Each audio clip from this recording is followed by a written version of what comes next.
All right. Yeah. Hey, no problem on this end, if as long as you don't mind. All right.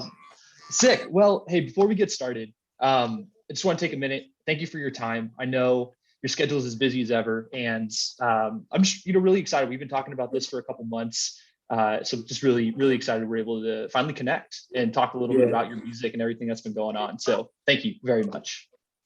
Man, thank y'all for having me. Bro, I appreciate it.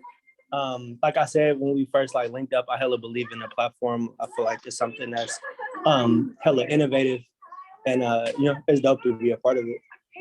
Yeah, appreciate the kind words. You're a first ever partner. So this is special. I'm obviously biased, but yeah, just again, really happy to be here. So, out of respect for everyone's time, I'm gonna just jump right in if that's all right. Yeah. So earlier this week, you drop a new single, I'm Tired, Screw the Internet. You've already dropped a good amount of music in 2022, same in 2021. So you've obviously been busy. Tell us a little bit about what led you to make this song, and then now that it's out in the world and people are listening to it, how are you feeling? So what led me making the song?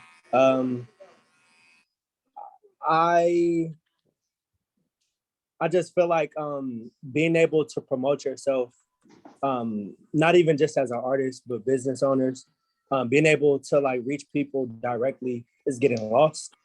And I feel like trying to promote online has kind of become, for myself and then also a lot of other people that I've talked to, especially since dropping the song, a lot of people feel like they have to become content machines in order to stay consistent. And that shit is draining, especially if what you do is creative. You know what I mean? So I'm tired. Screw the internet is essentially that. I'm not shying away from the internet. Actually, in the next year, I'm probably gonna put out the most I've ever put out on the internet, content wise, videos, etc. But I just want to get to a point to where I can reach people directly as well. You feel me? As opposed to just only trying to promote myself on the internet. Yeah, for sure. And it's kind of, it's a double-edged sword too, right? As I'm sure you know, but it's amazing in some regards that we're able to connect when we're, not in the same physical place, and you get to talk to your music, talk to your fans about your music like this. But on the other hand, you're right. The feed's just endless. And we've talked about it a little bit before, but I'll ask again just to, so you can share your perspective here. Tell me a little bit about what the tug and pull between, being an artist. One more time. I think the phone kind of. Can you still hear me?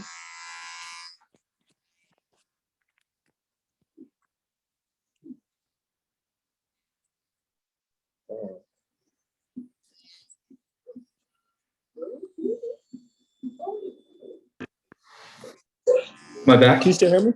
Oh, there you go. Oh, no. All right. Oh, my bad. Can you repeat the question again?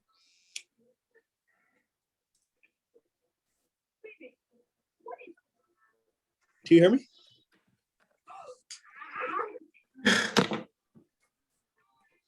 Is it your phone? Or? I don't know. Is that my phone or your phone?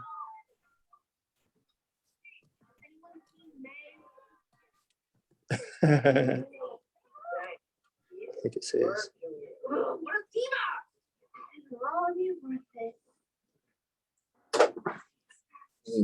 Wi-Fi? I think it says phone.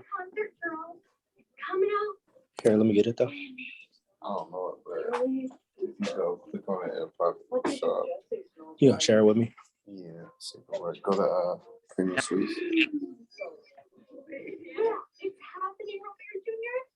I can hear you. Can you hear me? Yeah. Can you hear me?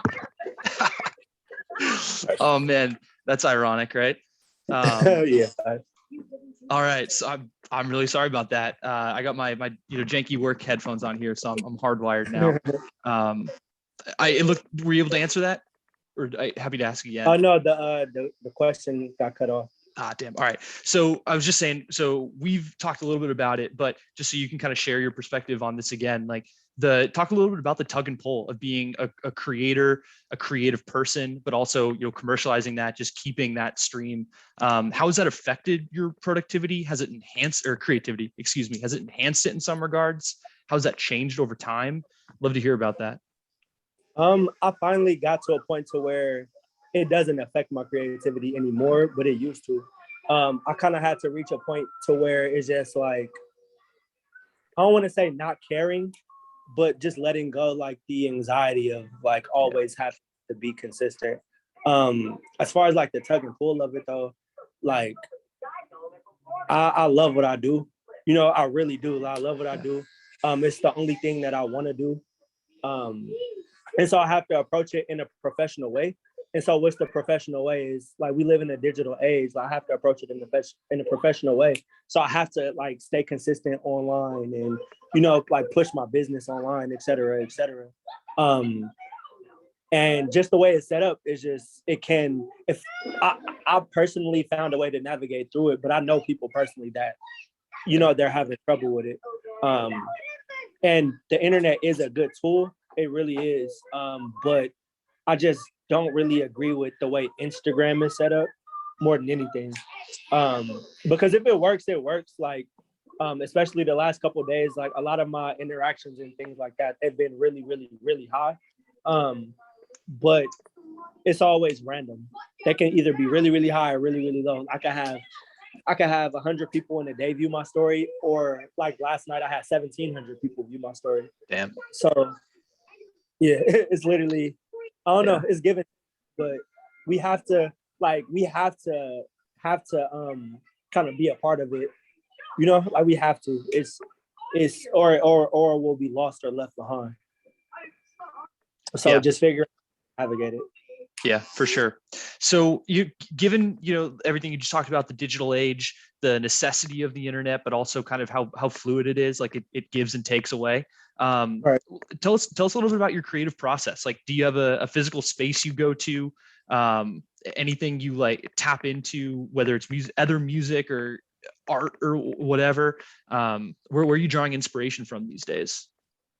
Honestly, I don't even know. I just kind of let it come to me. And when I'm feeling creative, I create, or I express my creativity in different ways. Like, it might not always look like me writing a song. Mm-hmm. It might be me drawing or even doodling or, like whatever. Yeah. But in the past, I used to have to be on the go in order to like write and things like that. Now it's more just, I want to say I've like gotten to a point to where I feel like it's like a light switch, but I'm able to just tap into it just because of probably the space that I'm in more than anything. Yeah. So like my creative process, it used to be hard. It used to be like pulling teeth for me to be able to consistently make music. And that's also kind of, it's like that you shouldn't have to always be creating in order to be creative. That's not the truth. You know what I mean? Yeah. It's fleeting. And so now where I'm at right now, like I'm very, very productive as far as music. That might go. And when it does go, I'll just express my creativity in a different way. Yeah. Have those other creative avenues, like you said, doodling, drawing, whatever, maybe have those always kind of been in the mix for you? Or is that like a new outlet that's developed recently? I've just been more comfortable with them, but they've always been there. I grew up in a sports family, so like creativity wasn't really understood. You know what I mean? I was expected to play basketball, which is cool, but like it just took a while for me to be able to be comfortable with creative, and then also understanding what being, expressing myself creatively does for me. You get what I'm saying? Yeah, definitely. So kind of sticking with the creative theme a little bit, I'm going to kind of pivot the conversation ever so slightly. And part of the, I guess, motivation, if you will, behind the next couple questions is I'm not a creative person. So I really love to hear about how creative people think about their process. All right, Yeah. I just want to say, like, so I was recommended this book that I read. It's called The Artist's Way. And it pretty much explains the idea that every single person is creative. You in particular, like think about what you what you created. You created a whole platform from thin air. You had to think it, you know, and then manifest it into, you had to think it and then manifest it into real life. That's creative. Like business people, they don't really, or like people that are more like, more, or that feel more like business inclined, they don't really like to think of themselves as creative, but think about how hard it is to actively always like run a consistent business and how creatively you have to think. You Yeah, know what I'm saying? yeah, and well, that kind of brings, I think, me back to the previous point about like being okay with that. Like, I wouldn't be, you know, I imagine I wouldn't be the first person to say like, acknowledging creativity in whatever it is, like building the platform or starting a business or whatever, takes like some inherent courage in that too. So, right. But anyway, I appreciate the. Do you who wrote that? Do you know off the top of your head? I forgot. I could send you the author. I just got the part. Yeah. Well, so anyway, kind of like I said, lingering on that last point for a little bit, I want to ask about some of the music videos you put together recently, and some of the creativity that goes behind that.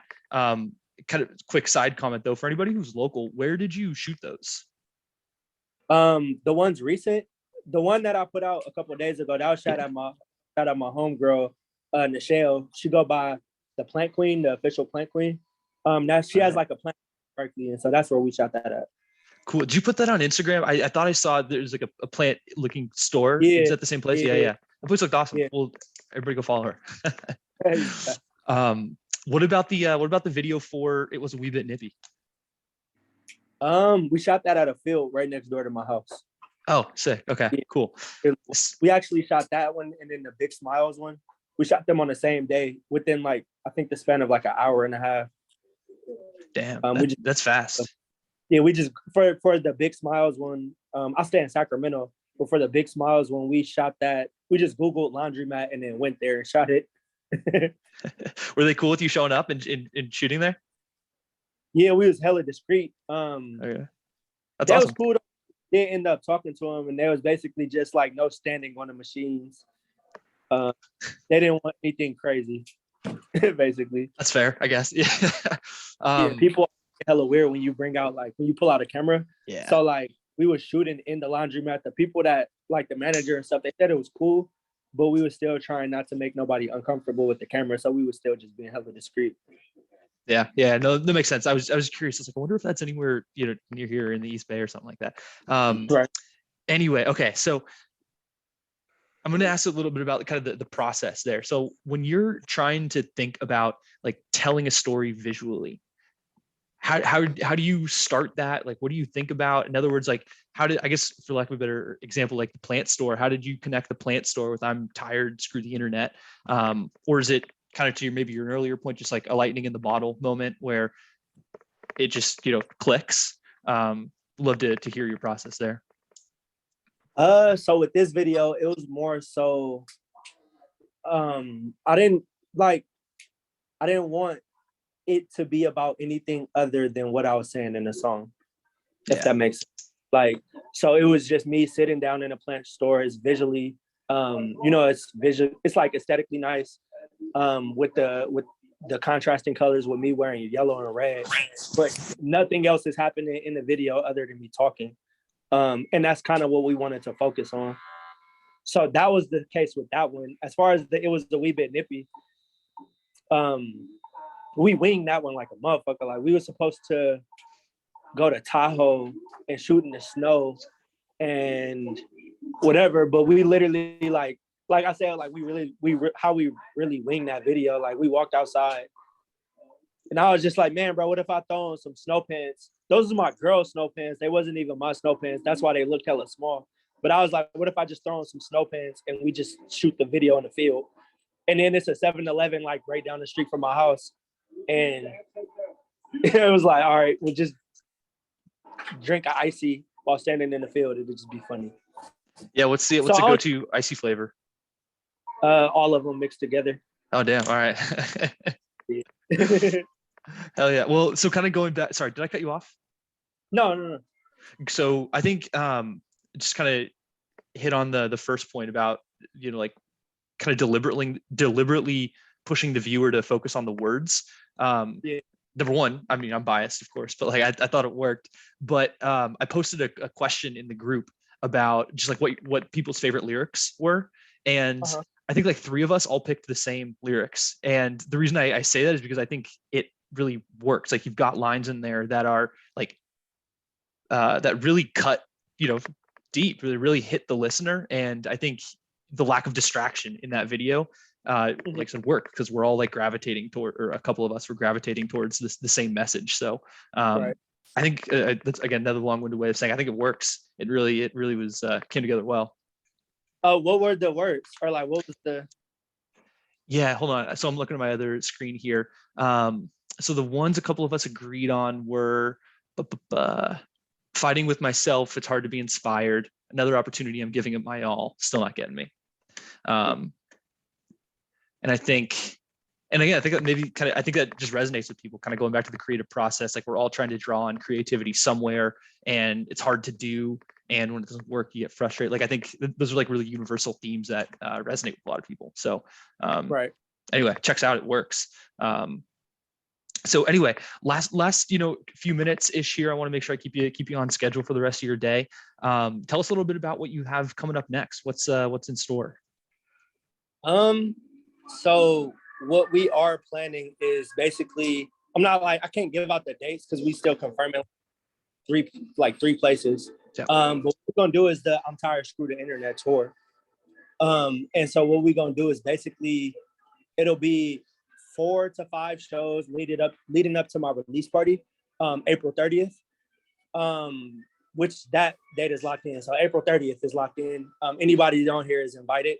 But so we basically gonna do a free tour around Northern California for anybody to come in those areas that supports. We're gonna give out free merch, and it's basically like an intimate performance, and also me being able to like personally tap in and explain, my point of view as an artist and why I do what I do, and just be able to try to create more of a for one, each show I want to create an atmosphere to where it's personal. You know what I mean? Because I know like a lot of my music is really, really personal, and I don't feel like messages get completely understood through music. And I want to be able to, anybody that supports me, I want to be able to let them know, why I am, how I am, what I do, what I say, etc. And then, so with the tour, it's basically a free tour. Anybody can come. There'll be free merch, and yeah.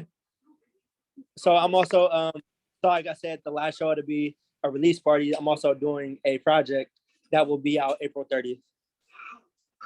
Yeah. Hell yeah. So, I mean, number one, I'm speaking for other people here, so, give you some wiggle room, but I think everybody's fired up to get back to live music. I mean, that was a big thing that was, I think, missing from a lot of people's lives for a long time. Like one like recurring conversation that I've had is, everybody had like their little thing they missed over the last couple of years. Like some people, was working in the office, or I don't know, going to movies, or whatever, pick the thing.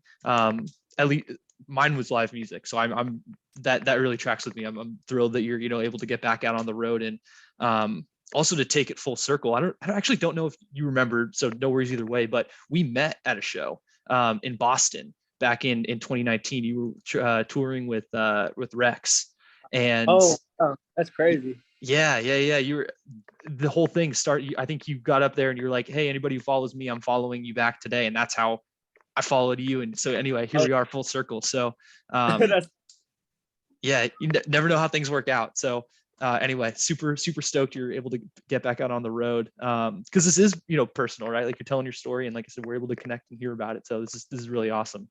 Right. Crazy. I think I remember at the merch booth, right? We talked at the merch booth. Yeah, I for sure remember because I think you were the only person that said that you were like, I don't know if you said from the Bay Area, but California. Yeah, it was a tiny place, so I'm certain I was the only person from California there. Right. Yeah, that's crazy. I for sure remember. Yeah. Anyway, small world, full circle. It's all awesome. So last question for you. Again, kind of going back to your earlier point, like the whole premise of this community that I'm working on, and that we're partnered up here for is every piece of music, every musician, every album is someone's favorite. And we want to just intentionally discuss why that is. So we come at this from a place of music appreciation.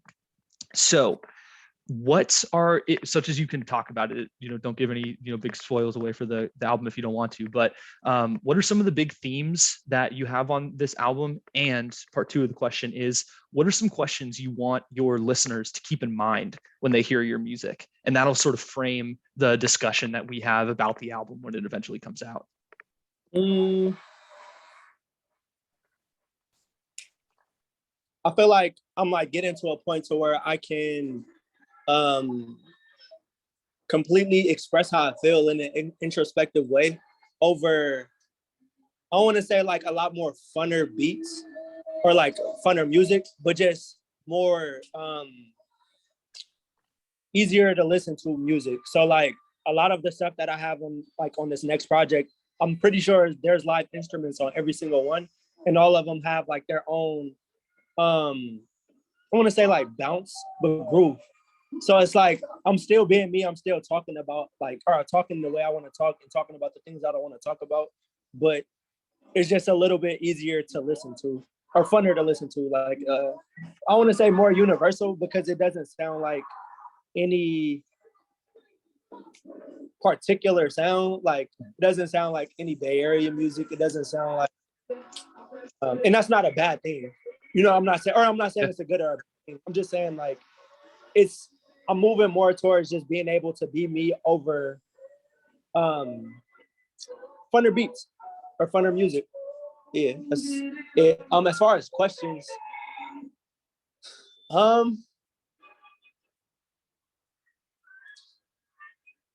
so what I want people to ask themselves is, what does it mean for them to show up for themselves? Yeah, I love it. We can work with that. We'll start there. Right. So that's all I got for you. Any final words? Anything I should have asked about but didn't? Anything you want to share that we haven't covered? No, I feel like we covered a lot. I appreciate you, man, for having me.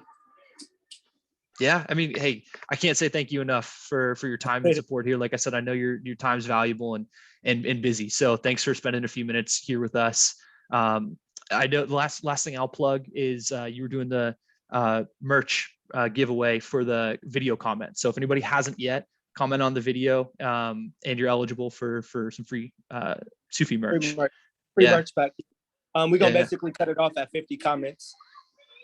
Right on. I got in there under 50, so Sure. I'm eligible. All right. Well, hey, thank you. Thank you to everybody who turned out. This was, like I said, our first attempt at this, so audio issues included. But this was fun. This is really, really cool. So thank you again, everybody. Yeah. Appreciate you. Until next time.